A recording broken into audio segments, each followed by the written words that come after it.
ચાલુ કરો. હું એક બુધ ગ્રહ છું. મારો રંગ પીળાશ પડતો છે. હું સૂર્યની સૌથી નજીકનો ગ્રહ છું. મારે આવરણ કે કોઈ ઉપગ્રહ નથી. હું આપણને પૃથ્વી પરથી સૂર્યોદય પહેલા અને સૂર્યાસ્ત બાદ થોડો સમય આકાશમાં દેખાવ છું. હું શુક્ર છું. હું સૌર પરિવારનો સૌથી ચમકતો ગ્રહ છું.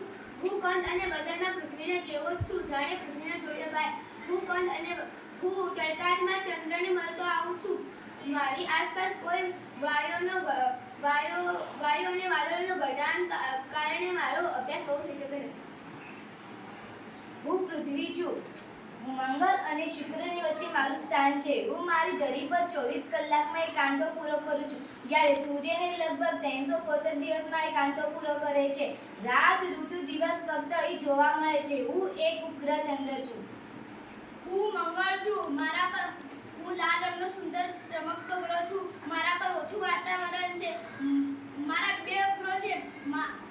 મારે વૈજ્ઞાનિકો જીવસૃષ્ટિ વિકસાવવાનો પ્રયત્ન કરી રહ્યા છે. હું ગુરુ છું.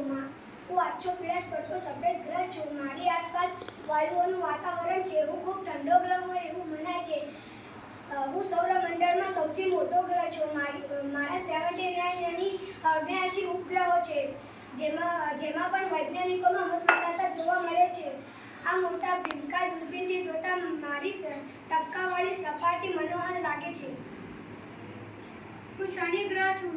સૌર પરિવારમાં ગુરુ અને યુરેનસ વચ્ચે આવેલો ગ્રહ છું. નીલા રંગમાં હું તેજસ્વી વલયથી હું સુંદર લાગુ છું. વલયના કારણે હું જુદો તરી આવું છું. માથામાં પહેરેલી પાઘડી જેવો હું દેખાઉં છું. મને પાઘડીયો ગ્રહ પણ કહે છે.